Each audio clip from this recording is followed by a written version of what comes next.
Então, meu nome é Marcelo Zarski e você está no Bico do Corvo. Meu nome é Douglas e deixa pra lá, dá muito trabalho bater boca. Meu nome é Manuel e um contador de histórias sem histórias para contar. Meu nome é Orlandelli e eu vivo de contar histórias entre uma coisa e outra. Olha aí, ó. É isso aí, caro ouvinte. Estamos aqui hoje com o nosso time de quadrinhos. Olha aí, ó. Galera dos quadrinhos, das HQs, cartoons, enfim. Vamos falar com esse cara aqui, o Orlandelli. Eu tava falando pra ele em off aqui que eu não conhecia o trabalho, mas eu já entrei na lojinha, já olhei, já fiquei fã. E a gente vai falar um pouquinho sobre quem é o Orlandelli, o que ele faz, logo depois da nossa vinheta.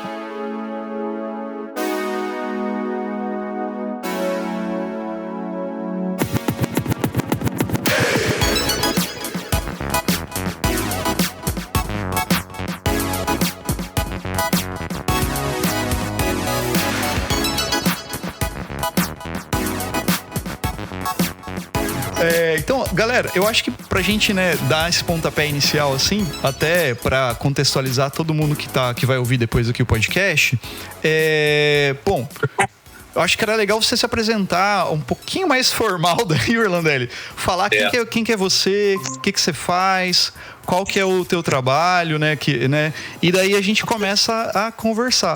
Só um parênteses aqui, o aventureiro acabou de entrar aqui, ó. Salve, aventureiro. Salve. É isso aí. Vamos tocar o barco aqui. Vamos começar agora o papo, cara. Deixa eu fechar aqui. Beleza. Então manda ver, Orlandelli. Quem é Orlandelli? Bom, vamos lá. Quem é o Orlandelli? Sou Orlandelli, sou quadrinista. Eu trabalho com histórias de quadrinhos faz 30 anos, mais ou menos. A primeira história em quadrinho que eu publiquei foi em 94. Eu sou de uma geração que queria fazer tira de jornal, né? As minhas referências principais eram o pessoal da Circo, né? Chiclete com Banana, que era Laerte, Angeli, Glau. Então, naquela época a gente sonhava ali, o topo da colina era você publicar uma tira do jornal, de preferência na Folha de São Paulo, que era onde era o grande palco das coisas. Então isso me moveu por muito tempo. Então em 94 eu consegui publicar uma tira, criei uma tira chamada Violência Gratuita. As coisas da juventude, né? Essa coisa dos hormônios, a violência gratuita. Nem era tão violenta assim no final das contas. Mas eu publiquei essa tira por quase 18 anos. Apesar que no começo dos anos 2000, ela mudou de nome, ela passou a se chamar Grump, que era um personagem, era um humor de cotidiano. E essa tira ela rodou por muitos lugares. Eu publiquei ela pela Agência Estado. Ela chegou a sair uns 50 jornais simultaneamente. E ela também ganhou uma revista de uma série da Editora Scala chamada Graphic Tellings, que era um projeto da Editora Scala e estava experimentando autores nacionais no começo dos anos 2000. A revista ela saiu ali em 2002 e ela ganhou a HQ Mix, na época, como melhor revista de humor. Aí, continuando, né, a trajetória, fui chargista por muitos anos também do jornal Diário da Região, que é aqui da minha cidade, São José do Rio Preto. Publiquei na revista Bundas, publiquei no Pasquim 21. Aí eu trabalhei como ilustrador para a Folha de São Paulo, para a Super Interessante, para várias revistas, né, da Editora Globo e da Editora Abril. Aí voltando para os quadrinhos, perto de 2009, mais ou menos, eu criei uma série chamada SIC. E eu acho que ali é um grande divisor ali de tipo de quadrinho que eu estava fazendo. Até então era um humor de comportamento. O SIC ele já flertava mais com o quadrinho, uma narrativa de quadrinho mais clássica, e ele tinha algo que hoje é uma marca muito registrada minha, né? Que é a reflexão, a filosofia, o nonsense, a coisa do fantástico. E a partir dali, em 2013, eu fiz a minha primeira história em quadrinho mais longa, chamada Eu Matei o Libório. Uma história de 40 páginas, né? Era para ela ter saído em 2002, mas ela foi rejeitada numa coletânea chamada Fronte. Ela saiu em 2013. Aí, a partir dali, eu comecei a trabalhar muito mais com histórias longas mesmo. Fiz Darumar, O Sinal, Os Olhos de Bartô, e recebi o convite também do Sidney Guda, do Maurício de Souza, para participar do MSP 50, que acabou sendo, né, dos motivos aí que depois eu vinha ganhar de presente o Chico Bento, para o selo Graphic MSP, que resultou em 3 álbuns, né? Chico Bento Arvorada, Chico Bento Verdade e Chico Bento Viola, que saiu o ano passado. Ô, Orlandelli, só um minutinho. Só para quem está ouvindo, um parênteses aqui rapidinho, fala para a galera o que é esse MSP50, para quem não conhece, que é uma coisa bem importante, né? MSP50 é um projeto muito legal, que talvez tenha sido o pontapé inicial dessa onda de histórias com outras pessoas desenhando os personagens do Maurício. Foi no ano que o estúdio Maurício de Souza completava 50 anos. Então, uma forma de homenagear, né, de celebrar essa data, foi convidar 50 autores para cada um fazer uma história com o personagem do Maurício de Souza. Você escolhia o personagem que você queria fazer. Na época, eu fiz o Capitão Feio. Então, foi um material que me funcionou quase como um catálogo ali do quadrinho independente nacional, né? Grandes nomes que eram conhecidos mais do cenário independente, passaram a ser conhecidos um pouco mais. Depois foi tanto sucesso que depois veio o MSP mais 50 e depois o MSP novos 50. Ele acabou tendo 3 álbuns. E aí, né, como tudo que é bom, a gente quer um pouco mais. O Sidão, né, que é o editor do selo. E se a gente fizesse histórias mais longas, né, com esse projeto, aí gerou o selo Graphic MSP, que é um sucesso, tá, acho que 47 números, não lembro, mas vários números aí, com vários autores reinterpretando os personagens do Maurício de Souza. Eu acho que é isso. E é isso.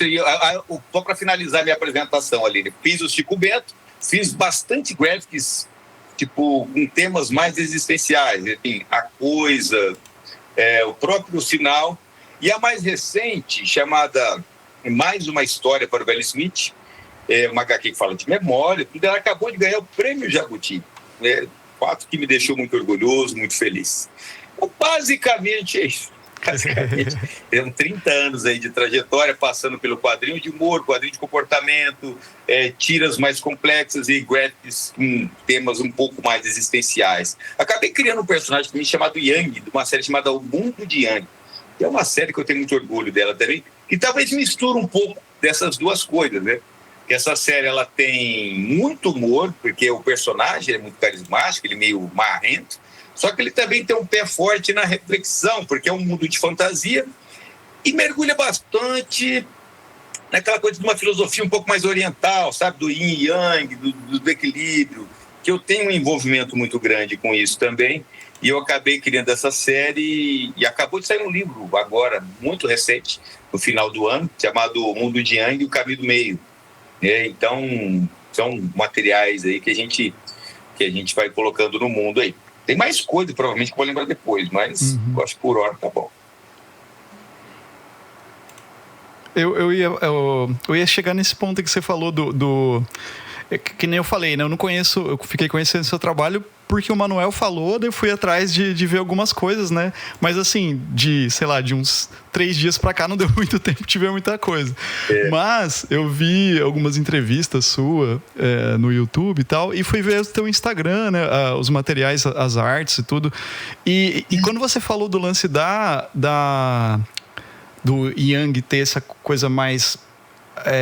vamos dizer assim, oriental, talvez, ou mais... Eu ia falar espiritual, mas no sentido mas aí você de ser mais... Eu acho que a simbologia dele é bem oriental. Então, daí eu ia perguntar assim, isso. Eu não tenho compromisso também. Eu não tenho compromisso de ser oriental. Aqui, eu acho que os ganchos principais acabam caindo para esse lugar, né? Entendi. Eu ia perguntar qual que é a influência disso daí, porque daí tem esse Yang que tem essa pegada, né, assim, e eu tava vendo aqui os traços, as artes, tem um pouquinho, né, tem os desenhos, assim, que, assim, não que são mangás ou nada a ver com isso, mas lembra essa cultura bem oriental que você colocou. Da onde que vem isso daí? Eu tenho uma ligação muito forte com a cultura oriental, porque eu pratico um estilo de Kung Fu chamado Wing Chun. Faz mais de 30 anos, né? Fiz dou aula desse estilo também. E esse estilo, o Wing Chun, ele tem raiz budista. Então, no processo de aprendizado, você acaba tendo um contato um pouco mais indireto, né? Eu não sou aquele budista que tem um protocolo, não. Mas é uma filosofia que faz muito sentido para mim. E a introdução a esse tipo de filosofia é o pensamento oriental, principalmente do meio marcial. Você pega o meio marcial, não só chinês, mas pega japonês também, você tem o Budô, você tem um jeito de pensar, um jeito de enxergar as coisas que, para mim, funciona bem. E tem várias simbologias, né, que você consegue usar. E, em algum momento, você é tanta simbologia interessante, e eu sou um contador de histórias, por que não pegar tudo isso e fazer uma grande história, né? Yang, Yin, Yang e tal, essa coisa do universo em desequilíbrio, e as criaturas, na verdade, são sensações, e como é que você lida com essas sensações? E é um pouco disso, é um pouco dessa minha vivência com esse estilo Wing Chun, que eu pratico faz tempo, muito mais pelo aspecto da origem desse estilo e de como funciona o pensamento oriental, o pensamento chinês, né? E isso acabou, não só no Yang, o Yang é que é muito explícito, mas se você pegar Arvoradas, se você pegar qualquer quadrinho meu, dessa fase um pouco mais reflexiva, você vai ver muita coisa com essa pegada, sabe? Essa pegada aí não vou dizer oriental, mas essa reflexão filosófica e tem um embasamento um pouco mais de um budismo, assim. Mas se você pegar o Nietzsche tem muita coisa de budismo também. Então você consegue um jeito de pensar, Pô, que legal. Nossa, o Goya ia pirar. O nosso parceiro aqui, o Goya, que não tá aqui, ele é do Kung Fu, ele é do estilo Shen. Ele é professor também. Pô, que legal, mas do Tai Chi? Não, é do Tai Chi, desculpa. É Tai Chi. Tai Chi Shen, não é? Tai Chi, exatamente. Eu falei errado. Mas inclusive, ele não tá, porque ele tá viajando e esse final de semana ele tem, acho que o mestre dele vai estar aqui e ele vai estar meio que numa oficinas e tal. Legal pra caramba. Pô, que massa. Eu pratiquei Tai Chi por um tempo também. Ah, que da hora, cara. Que massa. Muito pouco. Tem um amigo meu que ele dá aula aqui em Rio Preto, e é extremamente bom, assim. Um cara muito competente.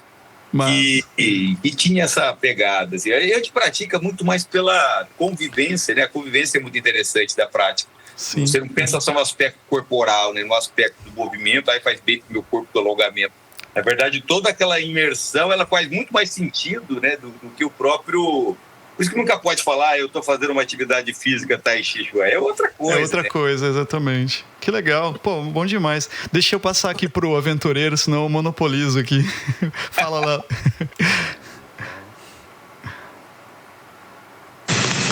Opa, boa noite, Valmir, tudo bem?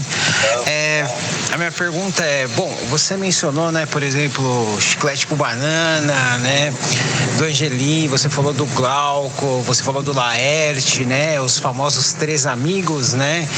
Eu cresci com eles e eu sempre admirei tanto a ousadia deles como a crítica social e o humor, né? Mas também você mencionou a Turma da Mônica, né, Maurício de Souza Produções é um império hoje que ele sobreviveu àquela época que a gente teve muitos títulos que infelizmente se foram, né? Como a Turma do Arrepio, Alegria, ou até o nosso querido Brasinha, que infelizmente foi extinto por preconceito, né? E na sua forma, cada um desses artistas, ele ousou. Você sente falta disso hoje em dia ou você vê essa chama ainda viva nas novas artes e novos artistas? Você falou do Brasil. Pensando no Brasil, hoje ele seria impossível, né? Nos dias de hoje, o Brasil seria impossível. Não teria a possibilidade de você colocar um gibi na banca que ele é um diabinho, né? E o diabinho, o Brasil, não sei se vocês lembram, ele era o mascote do América Futebol Clube, que é o do América daqui de Rio Preto. E as pessoas não se importavam tanto com isso, né? Agora tudo parece que você está querendo dominar a cabeça de alguém. Eu acho que o papel da arte, ele necessariamente, ele tem que ser um pouco provocador.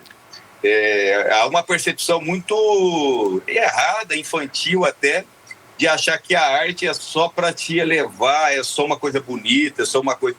Não, a arte às vezes é para te machucar um pouco mesmo, para você tirar você da sua zona de conforto. Não, quando a gente está numa época que a rede social, ela tem um poder muito grande, tanto para te alçar para alguma coisa, como para te destruir também, né? Então, talvez, em alguns momentos, as pessoas acabam se autocensurando por conta disso, né? Isso eu acho muito ruim. Às vezes você está perdendo um pouco o direito de errar, né? Porque se você, pensa bem, se você é o tipo de pessoa que gosta de ir um pouco além, é claro que em algum momento você pode errar, você pode exagerar. Só que em alguns tempos atrás parece que isso se acabava se perdendo, né? Uhum. E hoje parece que assim, para não correr esse risco, fica um pouco mais numa linha um pouco mais segura, né? As críticas ficam um pouco numa linha que ou você está de um lado ou você está do outro, e você fica meio protegido entre os seus, assim. Uhum. Então, isso eu acho ruim, isso eu acho péssimo, porque a arte ela tem esse papel de provocar, te levar para um lugar que talvez você não conhecia, sabe? Te levar a trazer uma sensação que você não tinha percebido. Eu que trabalhei como chargista há muito tempo, a gente tinha um pouco essa pegada, né? Charge, se você pegar a tradução de charge, assim, o conceito de charge é ataque. Então, ela não pode ser uma coisa só para você avisar, tem que ser uma provocação. Dentro disso que aconteceu, aonde que está a sujeira debaixo do tapete? O que nessa história esse pessoal não quer que o povo saiba?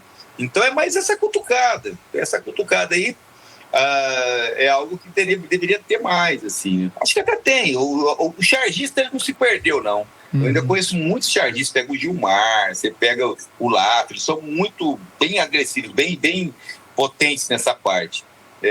Mas se eu pego o quadrinho de uma forma geral, tem um pouco isso. Eu acho que, assim, não é que não tenha, sabe? Mas a gente sente que o ambiente ele é muito mais agressivo quando, sei lá, eu não concordei. Estava falando do Brasinha. Se o cara lançar o Brasinha, ele seria massacrado, né? Eu tenho um amigo, o Guilherme Infante, ele tem um personagem que é o Capirotinho, que é um diabinho também.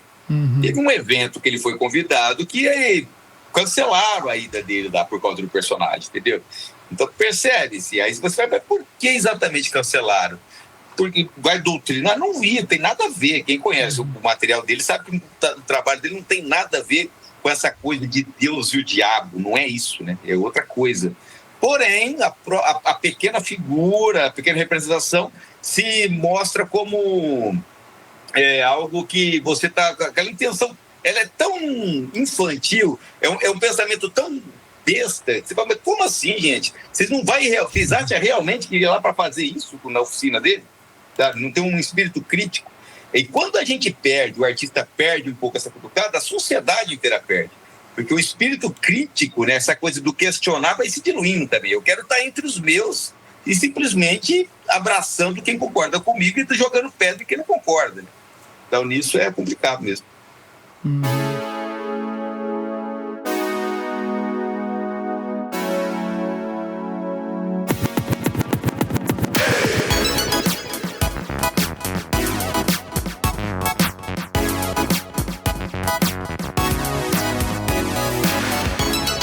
Beleza, uma pergunta, Prandelli, nós brasileiros, BR, como é viver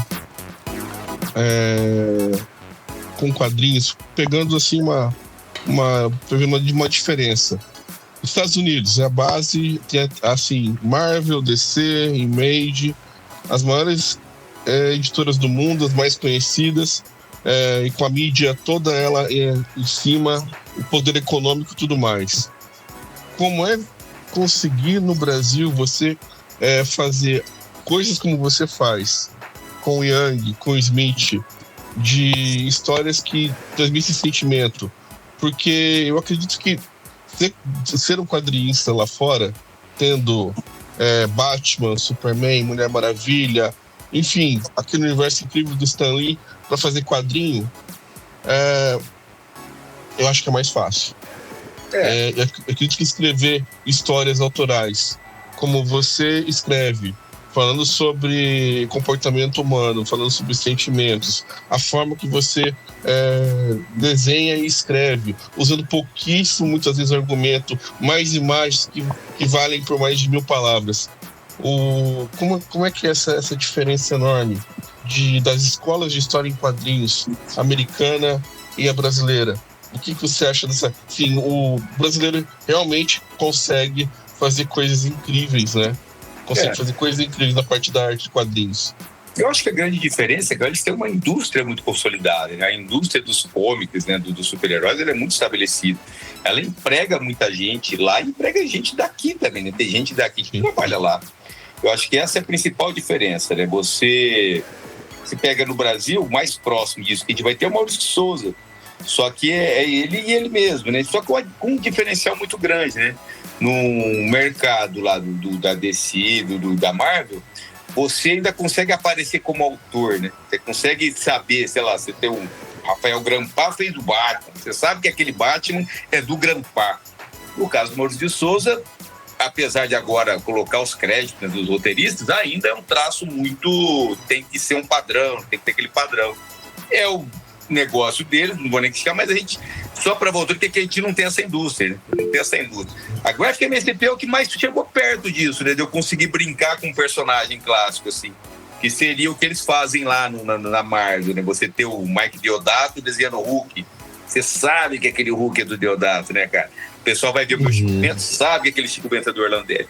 Agora, o quadrinho autoral aqui no Brasil, posso falar por mim, ele funciona muito no mercado independente, eu imagino. Eu acho que esses eventos de quadrinhos mudaram a história do quadrinho nacional, porque você tem onde desovar isso. Os eventos e o financiamento coletivo. O financiamento coletivo, ele consegue ser essa máquina que viabiliza a publicação e te leva para o evento que ajuda a escoar aquela tiragem. E não adianta você produzir se isso não for sustentável. Se a coisa não é sustentável, você não consegue continuar produzindo. Você faz por uma editora, a editora faz esse trabalho para você. Ela coloca tudo. Mas estou falando de um padrão, né? É evidente que pode ter uma negociação muito legal com uma editora e isso vai ser muito bom. Mas, de uma forma geral, o autor acaba ganhando muito pouco porque é assim que o mercado funciona. Ele ganha lá 10% do valor de capa.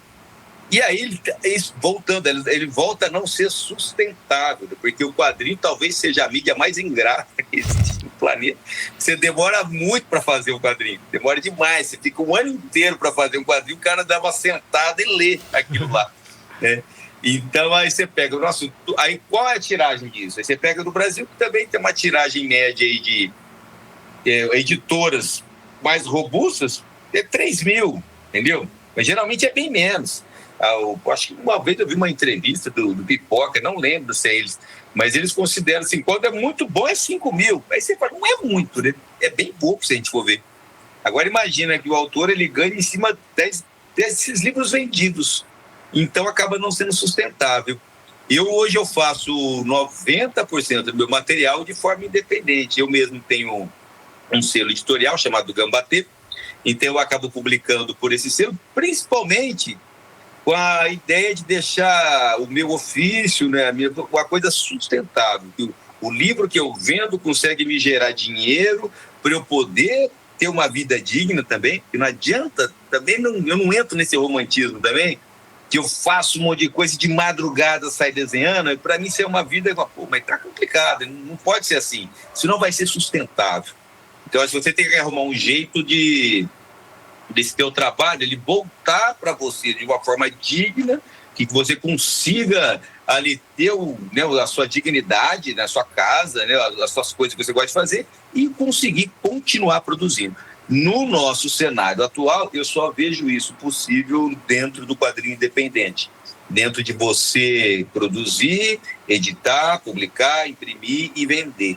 Aí quando você faz isso, aí é uma coisa, a roda começa a girar de uma forma que, pelo menos para mim, de uma forma que eu consiga mantê-la girando.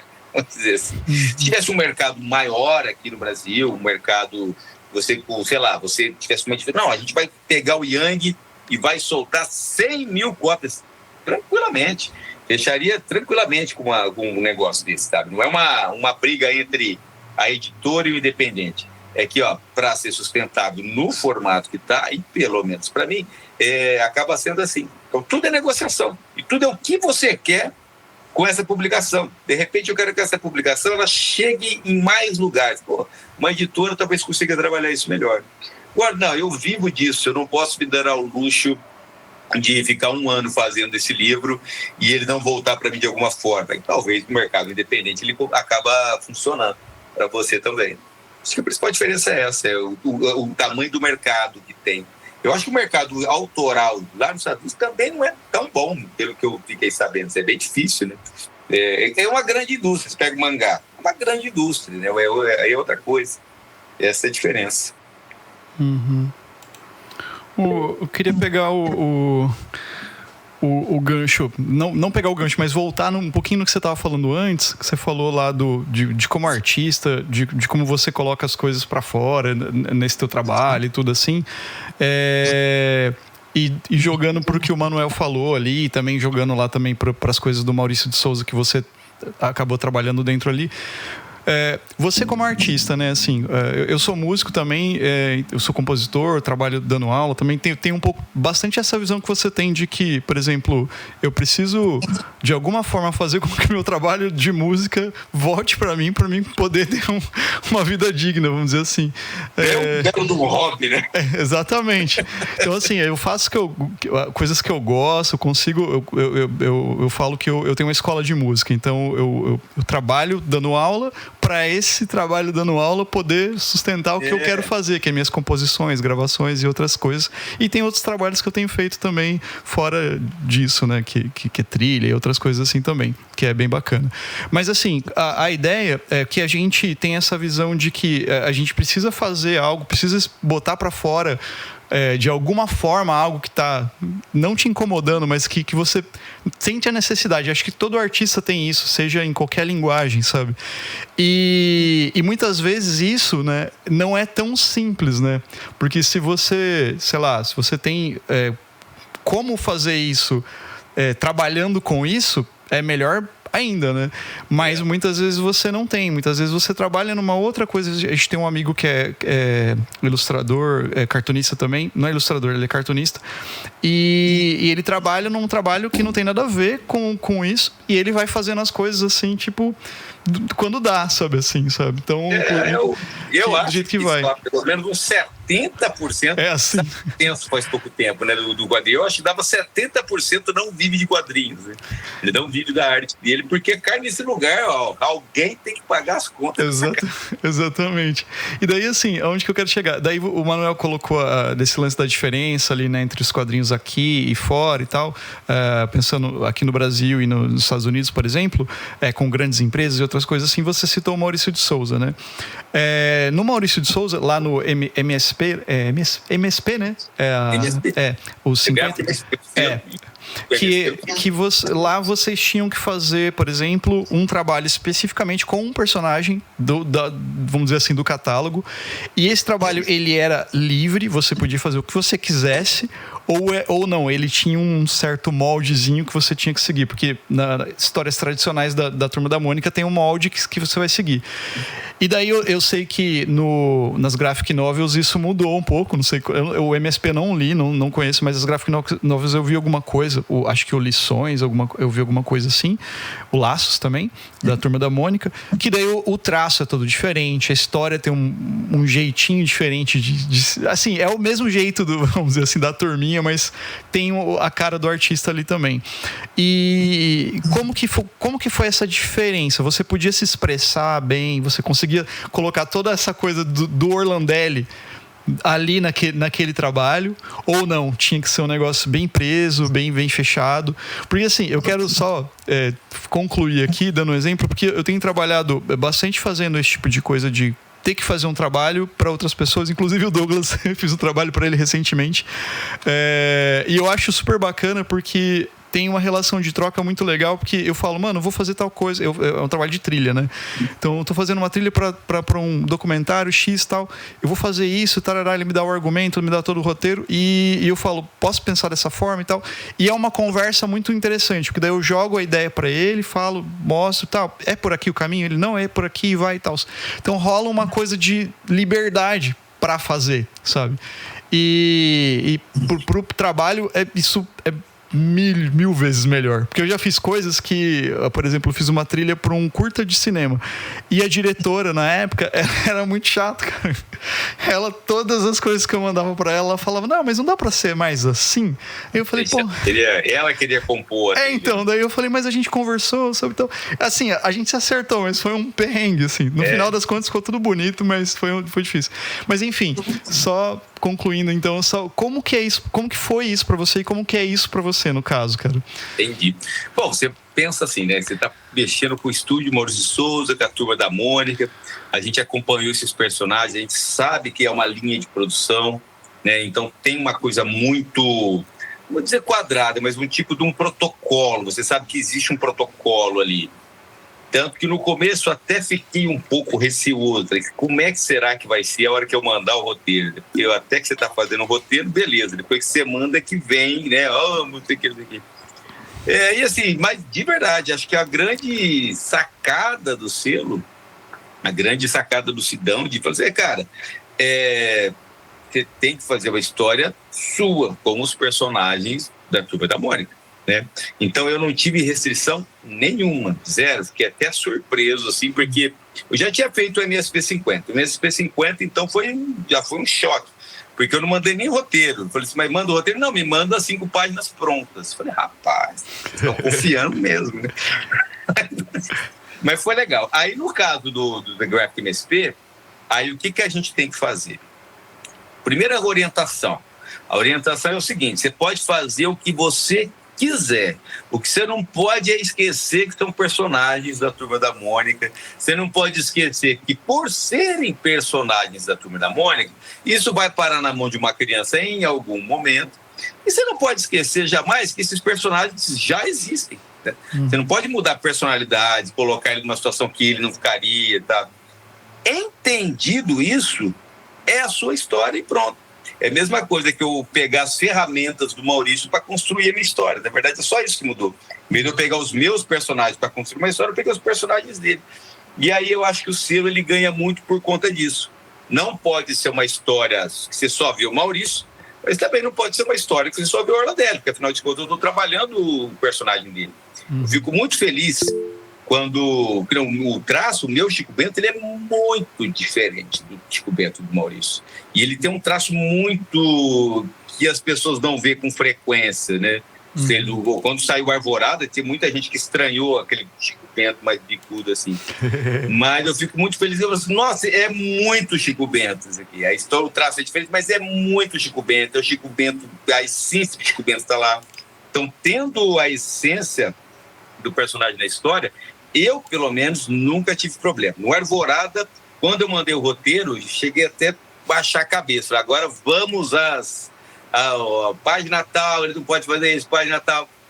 Só vê a resposta. Tá ótimo, pode desenhar.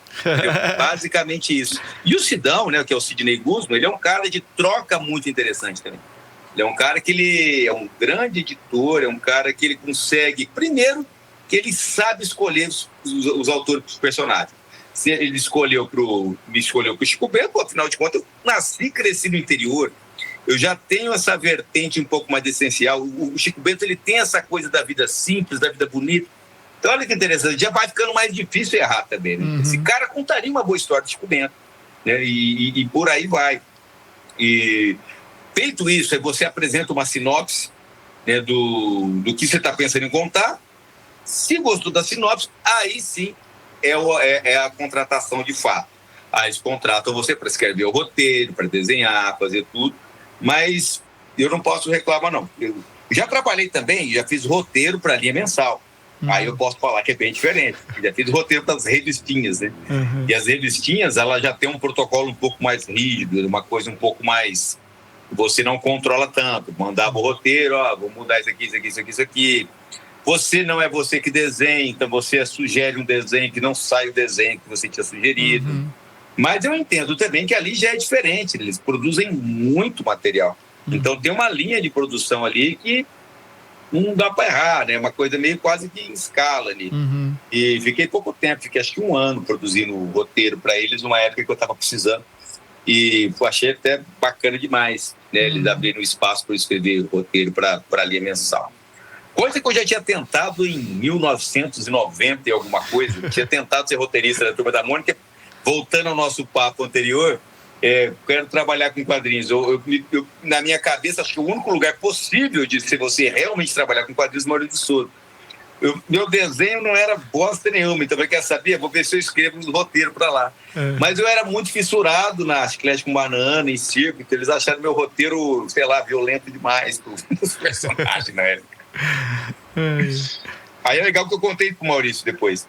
Falei, cara, eu já tentei ser roteirista daqui. Falei, mas quem foi que não te aceitou? Vou mandar embora agora.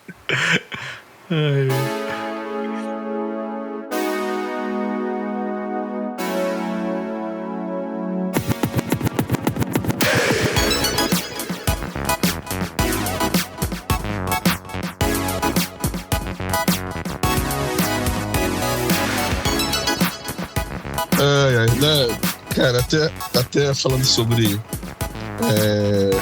a MSP, desculpa os outros desenhistas, Gustavo, Marina Berta, Vitor, outros que também gosto demais. E, cara, mas ó, pra mim a minha favorita é MSP. Até falei isso por Landelli, pra mim é Viola. Viola pra mim tem um valor sentimental absurdo. Fala sobre luto, fala sobre o amor após a perda de alguém. Então, o pai do Chico Bento, toda aquela história. Aí depois do Chico Bento, um outro personagem que eu gosto muito é do Zé Lelé. Nossa, eu acho maravilhoso, eu acho incrível a sua forma de desenhar, muitas vezes com uma diagramação muito dinâmica, com quadros abertos, splash pages, umas ilustrações. A parte da colorização é uma coisa muito interessante, uma colorização linda. Ela tem, assim, toda vez que você vai dar uma olhada na HQ, você percebe detalhes e mais detalhes que você não percebeu. E uma pessoa que eu vejo muitos que faz um pouco do seu traço, para mim, o Vitor Cafage. Eu acho que o Vitor tem um traço muito, muito assim, inspirado, bebeu muito na água da sua arte, porque eu gosto muito do traço dele. E o seu traço, como você falou, o Yang, do Smith, são obras incríveis. E aí muitas vezes que eu penso, como é que surgem essas suas histórias? Você primeiro imagina uma imagem ou primeiro um roteiro? Entendi. De onde surge então, o sentimento? Essa coisa de vou contar uma história, né? Qual história você vai contar, né? A folha em branco, né? A folha em branco é uma desgrama, né? Uma desgraça. Ali. Aí que surgiu falando do Viola, por exemplo. Vamos fazer a terceira do Chico Bento. Então você já começa assim, cara, você faz o que você quiser. Você já falou da voz, você já falou não sei o quê. E a gente tem aquele compromisso ali de tentar fazer o melhor possível, né? Se eu fiz 2 histórias que ela mergulha muito em sensações, eu acho que a terceira tem que ser. Então eu parto de um ponto sobre o que eu quero falar, sabe? E esse o que quero falar não tem a ver com personagens, ele tem a ver qual é o assunto que eu quero mergulhar, mais ou menos assim. Qual é o lugar que eu gostaria de mergulhar dentro de mim mesmo, assim. No caso do Viola, eu estava muito na coisa da saudade das coisas que não foram vividas, né? Saudade daquilo que não deu tempo de viver, saudade daquilo que como seria se, né? Como seria se tal pessoa não tivesse ido embora, como teria se, não sei o quê. Então eu falei, puxa, que interessante, essa saudade você não vivenciou, mas você consegue se ver lá, né? Você consegue se ver com essa pessoa de várias formas. E aí pesquisando, aí você já começa com isso, né? Puxa, isso aqui seria interessante. Aí você começa a puxar para o afeto, aí você começa a puxar para o afeto, puta, a coisa da avó, e a avó é muito legal, né? Eu lembrei que eu nunca tinha lido uma história do avô do Chico Bento. Falei, caralho, eu já li muito Chico Bento, eu não lembro de ter visto o avô do Chico Bento, era sempre a avó Dina. Aí dei uma pesquisada, cara, o avô do Chico Bento faleceu antes dele nascer. Falei, porra, velho, sério mesmo? Faleceu antes dele nascer? Mandei uma mensagem pro Sidão, falei, Sidão, o que se sabe do avô do Chico Bento? Aí ele, vou levantar a pesquisa para você. Aí ele levantou a pesquisa, não se sabe nada. Não saiu nada do Chico Bento. Falei, rapaz, então eu posso fazer qualquer coisa com ele. Legal. Pode fazer qualquer coisa com ele. Na Graphic pode, quer dizer, nas Graphic pode. E a única coisa que tinha na enciclopédia, tipo assim, que o avô dele faleceu antes dele nascer, que ele era um peão de boiadeiro. Era isso que tinha a informação. Aí eu falei, tô no interior, E aí é a coisa da viola que é muito forte. Eu sempre gosto de fazer uma grande homenagem ao interior. Eu sempre, se você leu Arvorada, Verdade, Viola, você vê que é meio que mergulho nas referências do interior, assim. É a coisa do caipira, tudo. E a coisa da viola é muito importante no interior, né? Então eu já tinha na cabeça que ia ter uma viola. Ia ter uma viola e essa viola seria o tudo na história, praticamente. E aí falou, pô, e o Chico Bento não conheceu o avô dele, o Firmino. E aí, pô, o avô dele foi um grande violeiro, um violeiro, os maiores violeiros da região. E aí você já desperta isso nele. Caralho, meu avô era um tocador de viola. E todo mundo saía das redondezas para escutar ele tocar viola. E como assim, né? Eu não conhecia ele. E aí a viola do avô cai na mão dele. E aí é maravilhoso, né? Porque você consegue costurar dois personagens que não se encontraram fisicamente e você consegue ver a relação de afeto entre eles. Você consegue ver ensinamentos que foram passados pelo simples fato dessa pessoa ter existido, né? Ela não passou diretamente, entra de forma indireta. E aí a história, a partir desse ponto, a história ela vai tomando um caminho próprio, assim, sabe? Ela vai tomando um caminho próprio de coisas que eu gostaria de falar, coisas que eu gostaria de dizer. E aí vai indo assim até acabar, né?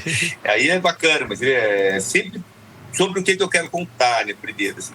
E viola, eu fiquei muito feliz com a coisa do viola. Eu consegui falar também dos meus pais ali. Eu não conheci os meus avós também. Os dois avós faleceram antes de eu nascer. Foi até interessante que eu consegui colocar o nome dos dois na história. Lá foi uma forma de eu me sentir um pouco Chico Bento encontrando os meus avós também.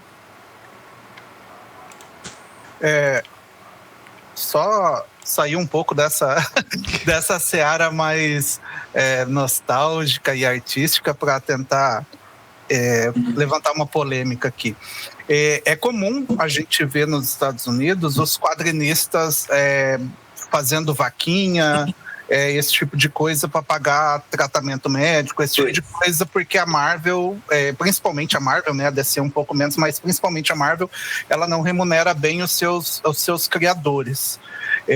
Você vê ali, teve o criador, acho que do Rocket Raccoon, que estava com câncer, né? E Guardiões da Galáxia ali com 3 filmes, quase 3 bilhões de bilheteria.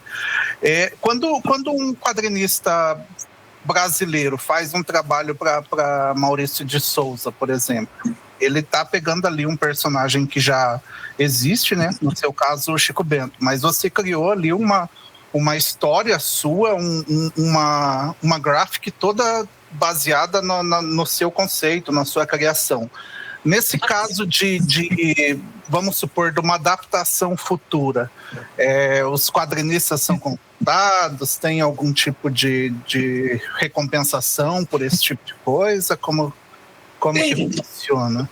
Se qualquer coisa que for feita que use o universo, né, que use o meu traço, que use o meu enredo. Quando eu falo meu, na verdade, estou falando dos autores das webs, né? Você tem no contrato um percentual muito pequenininho ali, que a gente acaba ganhando, não diria que nem uma fatia do bolo, mas talvez a cereja do bolo venha para você, teria que ser muito gigante. Só glacê. Porque é um pouco isso, mas assim, em via de regra, a gente está muito contratado para fazer esse trabalho, tá? O trabalho, o personagem, tudo, ele acaba sendo propriedade mesmo da MSP. Só que tem essa proteçãozinha que eu achei legal, eu acho um pouco justo de você, sei lá, vamos supor que vire uma série, alguma coisinha tem. Mas você vai falar assim, mas isso aí mudaria? Não muda, né? Porque essas coisas não mudam, não é assim que funciona. No caso dos autores que tem que fazer vaquinha para bancar tratamento, eu acho uma indignidade tão grande, uma falta de, sei lá, de reconhecimento, sabe? De você ajudou a construir aquilo é um império, você ganhou muito dinheiro com esses personagens, e aí você vai meio que fazer o cara, né, passar por esse processo de dúvida, inclusive, porque na verdade o mundo é feito de pessoas, né? Se essas decisões não são tomadas pela Marvel, são tomadas pelas pessoas que estão gerindo a Marvel.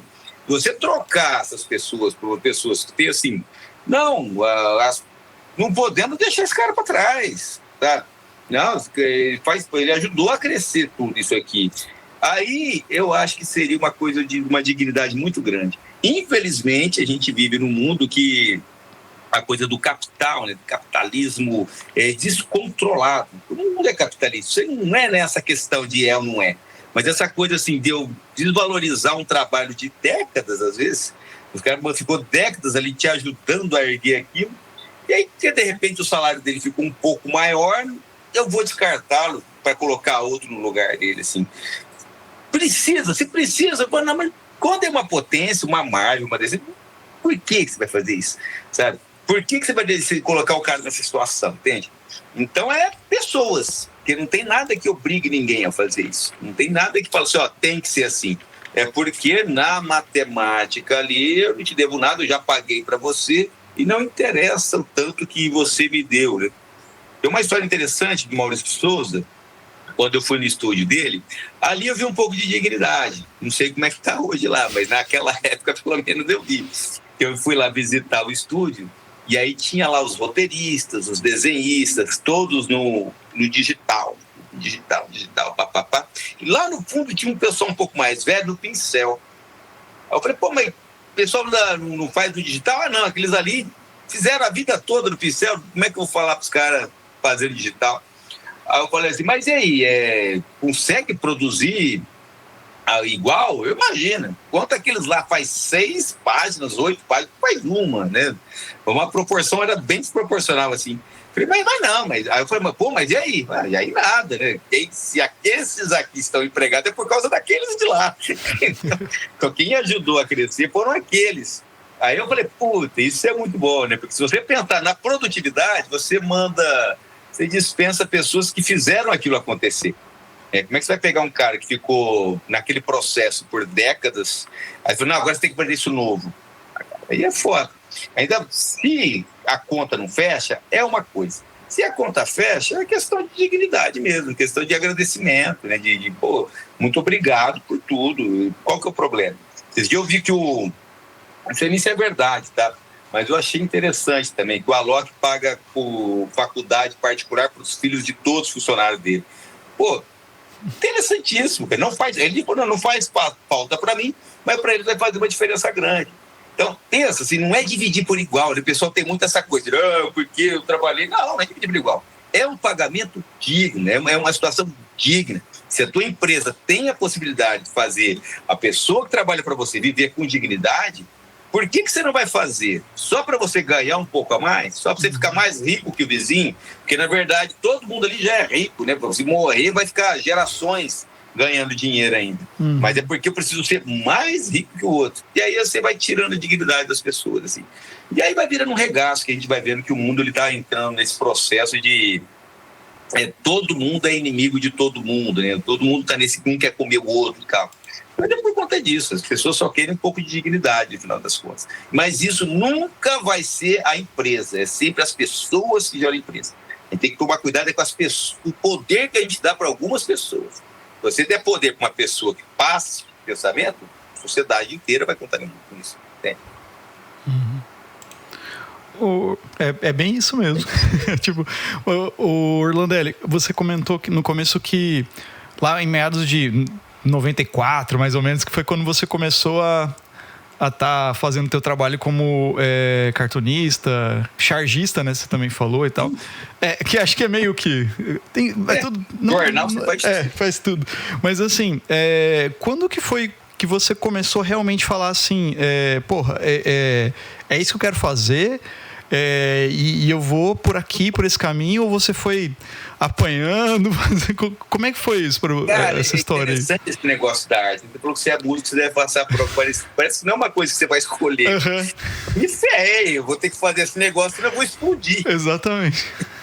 Então, eu falo que não é a música que não escolhi a música que me escolheu. Não, você fala, caralho, como que eu não vou fazer esse negócio? Eu era muito apaixonado, ainda sou até hoje, pelo processo, por ler Lia Gibi pra caramba, adorava.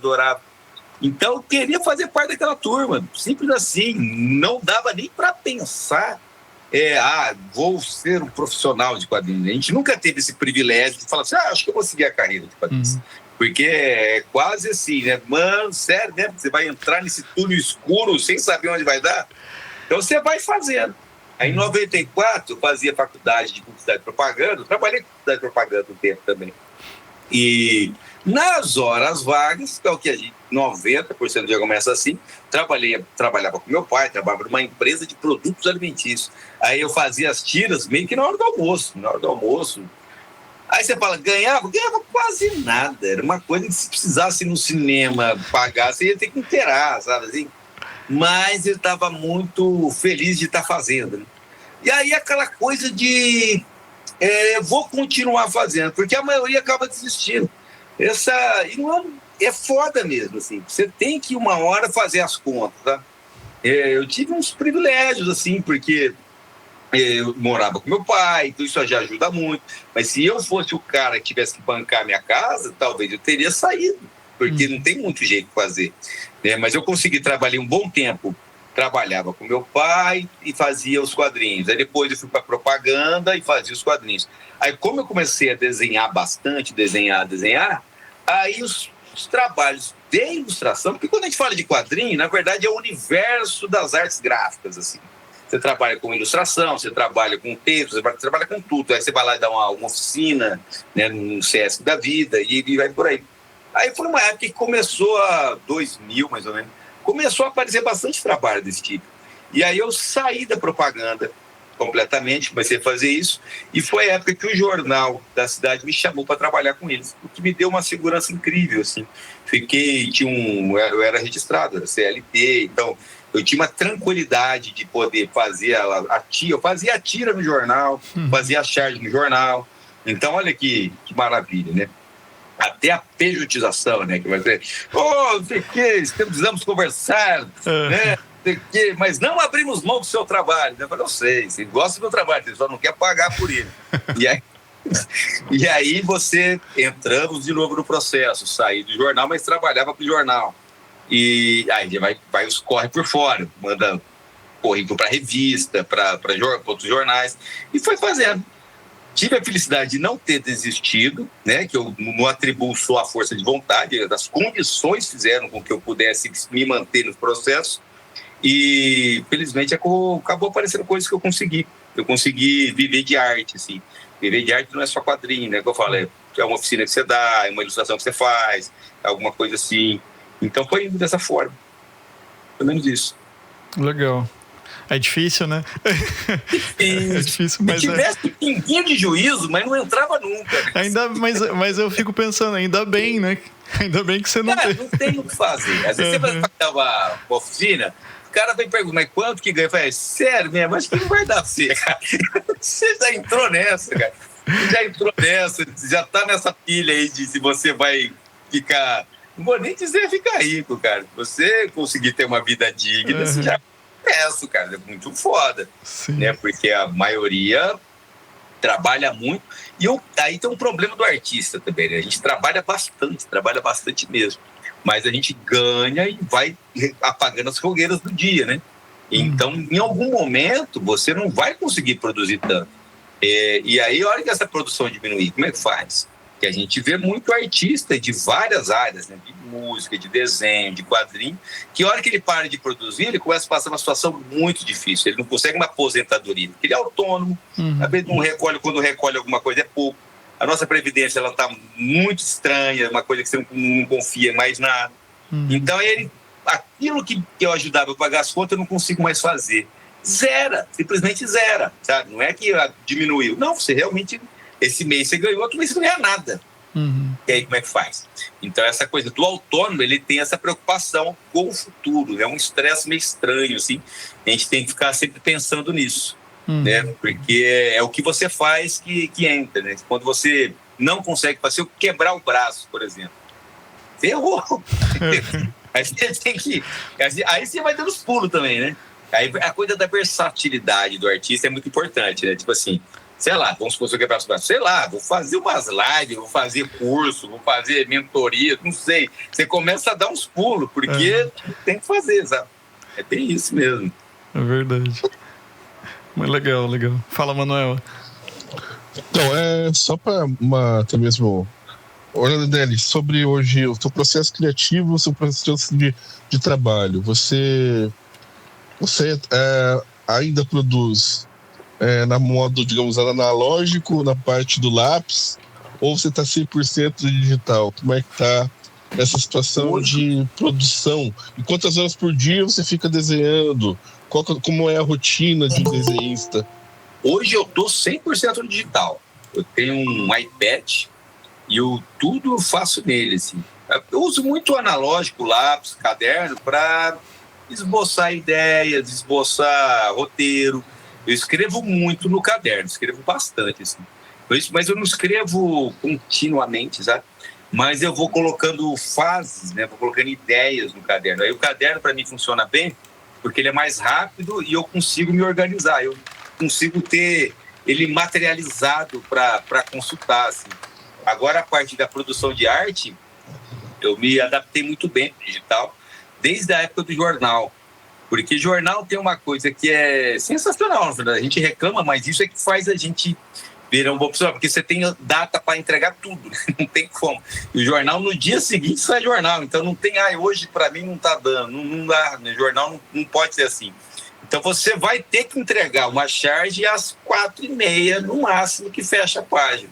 E ali você vai pegando uns trejeitos ali de fazer.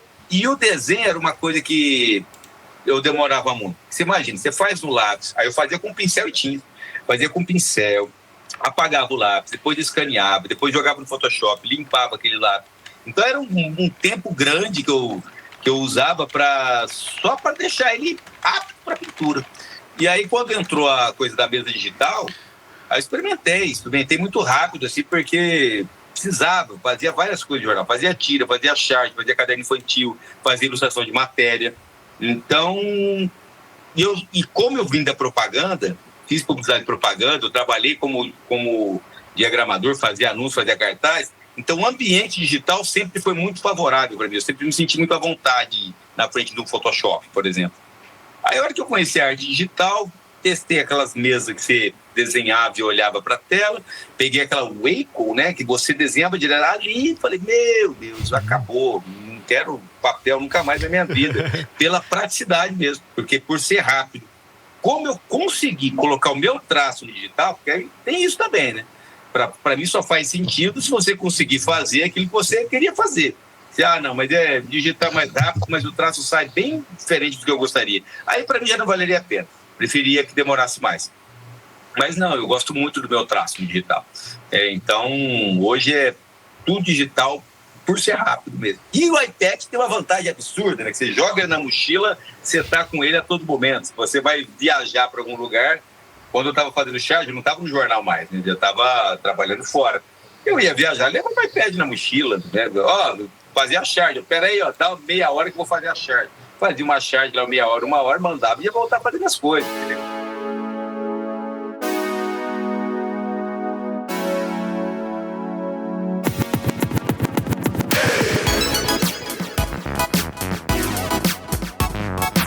Realmente o iPad é uma mão na roda, né? Comercial para Apple, mas é o melhor. O iPad, né? Ele não falou nem um tablet, o iPad, o outro. Mas realmente é o melhor, não tem como. O André Diniz falou que a Samsung também é muito bom, tá? Só para não lembrar. O Tab 9 é muito bom. O Tab 9 é muito bom. O Tab 9 é muito bom, mas o maldito do iPad a caneta dela não tem. A caneta funciona. Eu testei alguns antes, assim. Hoje eu acho que boa parte é boa. Hoje tem muita mesa digital, né? Tem muita mesa, essa Dex Pen, tem algumas coisas muito que funcionam bem. Tinha época que se você comprasse a mesa errada, era como se você estivesse desenhando com mouse, assim. Horrível. Exato. As Simpax, que são boas também, custo-benefício muito boa. Muito boa, 20 polegadas. O que você usa, né? As pessoas perguntam muito, porque às vezes você pega um iPad como aqui, não, mas o teu software, o teu aplicativo é uma bosta, né? Você tá pegando um aplicativo ruim, vai ficar uma merda, não tem como. Aí tem aplicativo que eu me adaptei bem, o Clip Studio, mas a maior parte dos meus amigos usa muito o Procreate, né? O próprio Photoshop. O Procreate para mim já não funciona para bosta nenhuma, sabe? Eu só consigo, se eu for fazer alguma coisa muito artística, no sentido que ele tem que parecer que foi pintado com pincel grosso, assim. Aí eu acho que ele é legal. Tem outros programas que fazem isso também. Agora, o traço seco, aquele traço mais parecido com mangá, uma coisa... Eu sempre penso o desenho, ele tem que ficar bom preto e branco. Aí depois você coloca no... Ele não posso ser o escravo da cor, sabe? Se não tiver cor, o desenho tá uma porcaria. Então, trabalho muita coisa do traço, das linhas. Eu gosto muito de fazer linha. Tanto que, se publicar preto e branco, fica legal também. E nesse ponto, alguns aplicativos que a caneta desliza melhor para mim, aqui no estúdio. Tinha um outro lá que eu esqueci o nome agora, mas hoje eu uso mais esse mesmo. Só abrindo um parênteses aqui, a Ludmilla conseguiu entrar agora para dar um oi. Ludmilla, bem. E o aventureiro caiu. O aventureiro estava aí? Tava aí, ele caiu. Eu acho que vale trazer aqui que a Ludmilla é dos quadrinhos também, né? Tradutora de quadrinhos. Sim. E tal. Então... Da hora, aí sim. Bom. Fala, Lu. Sim. Eu tava olhando os trabalhos do Orlandelli e já fiquei fã do traço. É interessante porque a gente bate o olho, é óbvio que não é só o traço que a gente vê, mas a gente vê a expressividade, né? Muita informação, né? Se comunica muita coisa com uma capa de um livro, por exemplo, né? Muito bacana, parabéns pelo seu trabalho. Eu traduzi bastante quadrinhos, traduzi para Conrad, para Panini, traduzi... deixa eu ver, mais conhecidos. Electra, acho que Electra foi um quadrinho que eu gostei bastante de traduzir. A Electra Assassina? Isso, Eu sou fã, eu sou teu fã agora. Acho que foi Tradução é quase uma coautoria, né? Porque tradução é uma coisa incrível. Eu lembro que eu assinava uma revista de língua portuguesa e tinha uma seção que eu gostava muito, que ela pegava um livro e pegava um trecho de 3 editoras diferentes com a tradução. Aí você vê, cara, como é importantíssimo, né? A afinidade do tradutor e a escolha certa. Porque uma coisa é você entender, outra coisa é você passar o que o autor queria passar.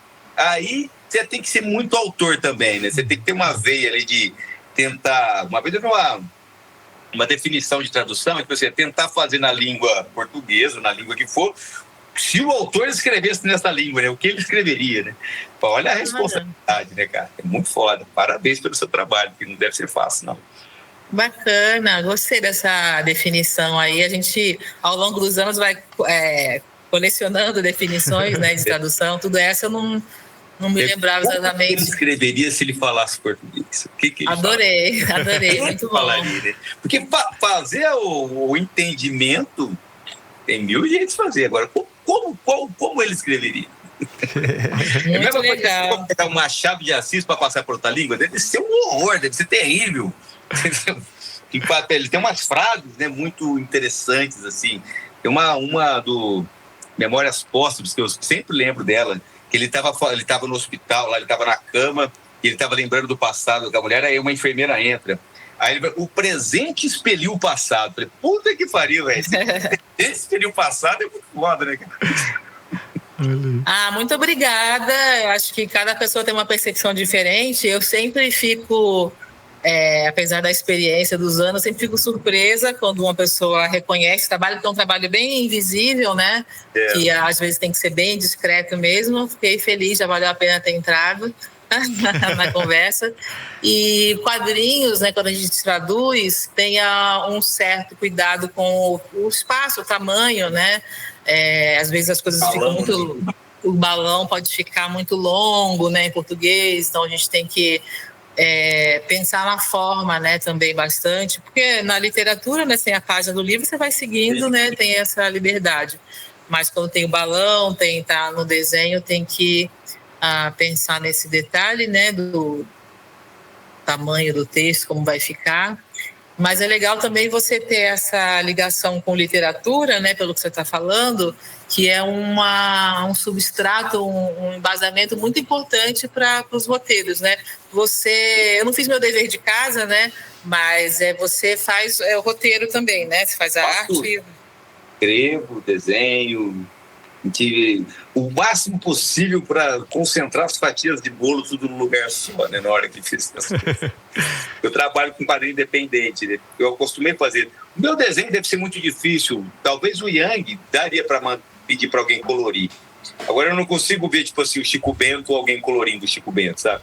Porque quando eu faço uma arte digital, como a que eu faço com o Chico Bento, o próprio Smith, é quase como se estivesse pintando uma tela, sabe? Eu vou passando um pincel em cima do outro, e ele vai chegando, então nem eu sei direito como é que vai ser o resultado final, né? É uma coisa que eu vou buscando. E quadrinho, a parte da imagem, eu não penso só na estética, eu penso assim, aquele ruído, ele tem que fazer narrativa também. No caso do Smith, né, que é o quadrinho que ganhou o Jabuti, são pinceladas muito grossas, né? O Mar são pinceladas grossas e soltas, porque, na verdade, o personagem está perdendo a memória. Então, eu queria que passasse uma sensação de coisas meio fragmentadas, né? Coisas meio que não estão tão bem definidas. Então, você consegue ver o mar, só que aquele mar que são pincéis secos passando. Então, isso é muito na experimentação, é muito fazendo, né? E nesse ponto, eu acabo fazendo muito sozinho por conta disso também. Por conta de esse apego de usar não só o desenho, mas as cores também como narrativa, né? Não só como bacana. Tá? Sim, muito bonito. Você já encontrou alguém que te entenda telepaticamente, assim como essas nuances, né, para trabalhar junto? Eu entendi. Eu teria umas coisas, um colorista que eu gostaria muito de. Uma vez eu até conversei com ele em algum momento. O Maiolo é muito bom. E essa menina fez agora Guzmão, como é que é o nome dela mesmo? Ela tem uma cor incrível também. O próprio Verônica Berto tem uma cor incrível. Profissional da cor, a gente tem vários que são sensacionais. Sensacionais mesmo, que eu não tenho dúvida que fariam cor muito melhor que eu. Agora, dependendo do tipo de traço, porque às vezes a minha cor é uma continuidade do traço, tá? Então, nesse ponto é que eu acho assim, que poderia... Aí é complicado, aí você tem que fazer uma coisa com muito tempo mesmo, assim, de fazer experimentações. A gente estava falando aqui de indústria, a gente não tem essa indústria que a gente consegue ficar testando tanto, né? Geralmente é uma coisa que está todo mundo, principalmente quadrinho independente, está todo mundo precisando entregar alguma coisa, já com data, cronograma para fazer outra. Então tem que ser assim, às vezes você tem uma afinidade, que a pessoa, vamos fazer uma coisa bem descompromissada para ir chegando. Aí talvez daria certo, sim, mas tem vários coloristas que eu ficaria muito feliz de trabalhar, principalmente uma HQ que eu faria só o traço ali, tipo o Yang. O Yang daria, porque o Yang ele foi feito para ser só no traço. Então ele daria para fazer uma cor incrível. Aí eu acho que daria certo. Galera, o Orlandelli falou que você podia ficar até mais ou menos umas 8h30, né?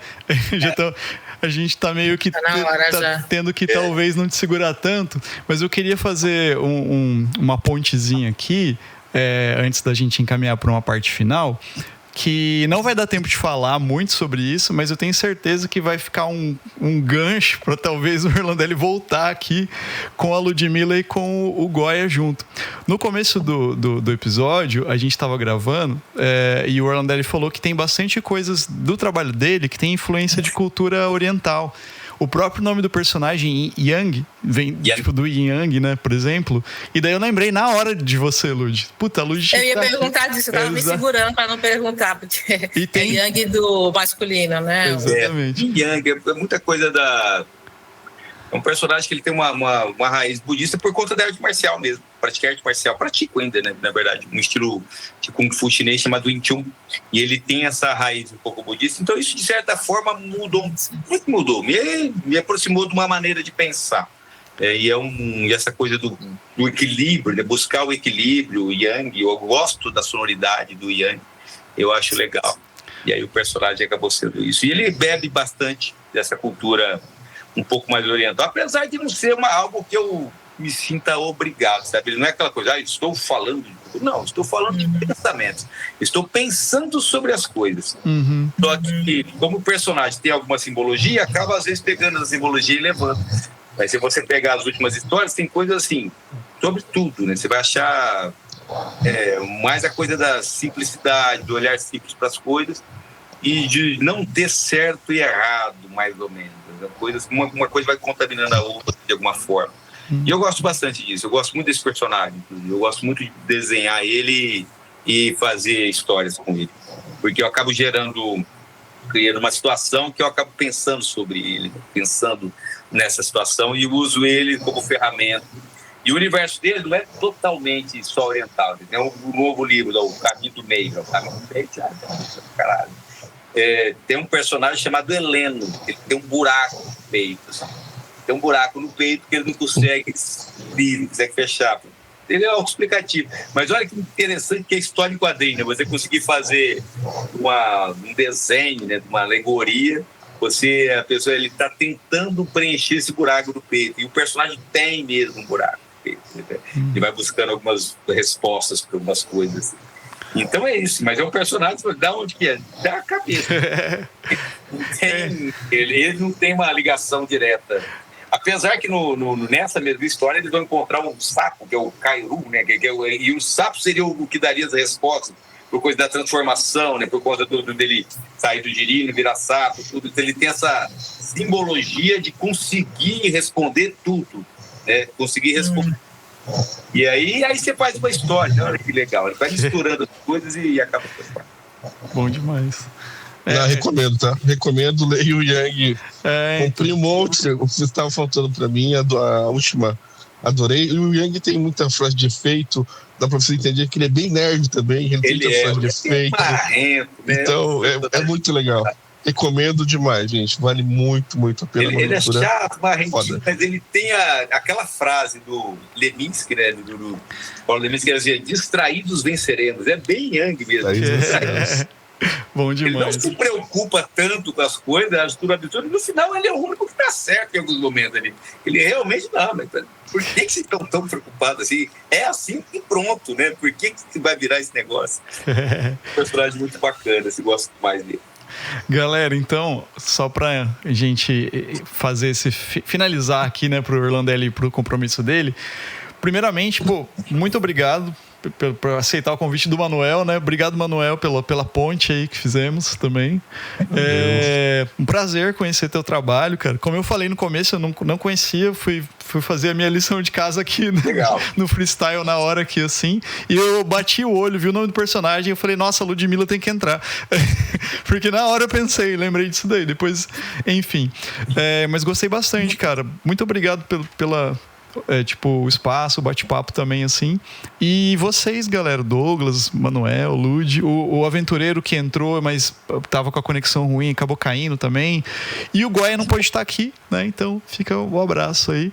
E já vou passar para vocês, dar um recadinho de vocês, mas antes eu queria que como que a gente encontra, Orlandelli, para comprar seu trabalho, os livros, os quadrinhos, como é que a gente acha? Na rede social é @Orlandelli. O que eu mais uso é o Instagram, tá. Né? Apesar de estar lá conectado no Facebook, tudo, mas vai no Instagram que é mais garantido. O Mundo de Yang tem um Instagram só dele, que é @OMundoDeYang. E ali é legal porque quem gosta das tiras, quem quer conhecer mais o personagem, ali eu só coloco coisas do Yang. Então dá para você ler as séries todas de um jeito só e tal.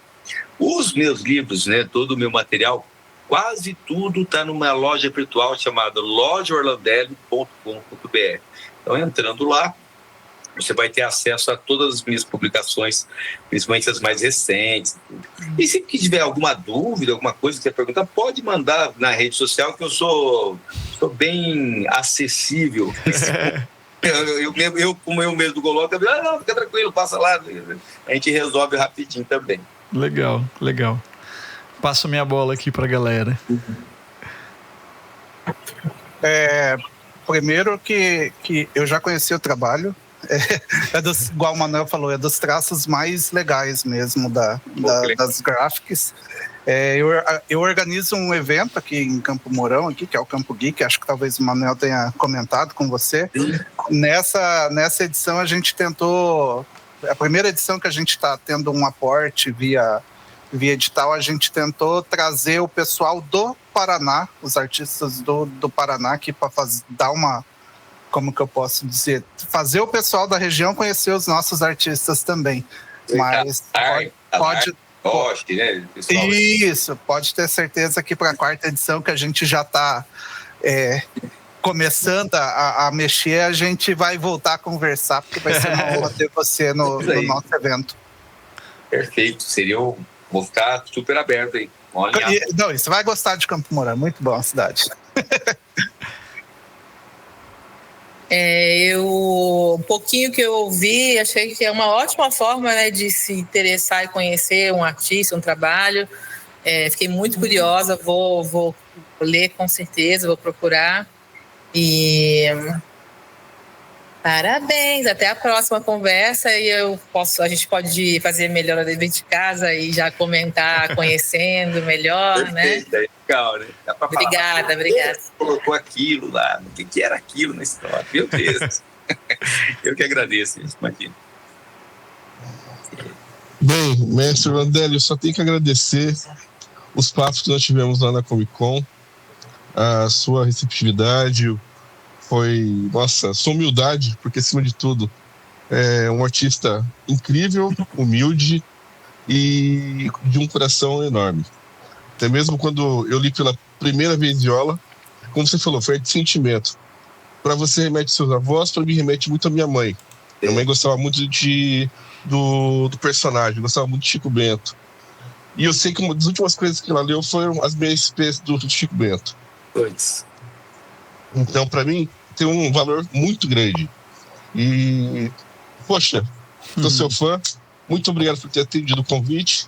E a gente espera você no Campo Geek 4. A gente se vê. E um ótimo ano para você. Estamos esperando mais e mais histórias do Yang, mais histórias do Smith, enquanto ele tiver lembranças, né? Para poder contar. Então, estamos aqui na espera de mais novidades do mundo do Orlandélio. Obrigado, mestre, de coração. Obrigado por ter atendido o convite. Maravilha. Bom, eu que agradeço. É sempre um prazer poder conversar sobre quadrinho, conversar sobre a nossa trajetória, falar de histórias. Sempre fico muito contente quando eu vejo que uma história minha ela conseguiu se conectar da forma como você falou do Viola, né? Conectou muito. Você vê que é muito verdadeiro, né? Talvez só seja possível através das histórias dessa conexão. Eu não consigo ver outra forma de você mexer num lugar que nem você consegue achar direito se não for com a arte, sabe? Com uma história, com uma música. É aquele lugar que você não consegue explicar como que chegou, mas chegou. E isso acaba justificando a existência dessas histórias. Eu sou muito feliz fazendo o que eu faço, um pouco por isso também, né? Porque o que eu faço, ele acaba sempre voltando para mim de alguma forma. Eu sempre acabo sendo alimentado por aquilo que eu fiz dessa forma também. Então eu agradeço muito pelo convite, agradeço por ler as histórias e muito obrigado, né, pelo bate-papo, foi muito bom. A gente que agradece. Valeu. E já fica o convite para a próxima aí. Obrigado. Obrigada, tchau, até mais. Até já.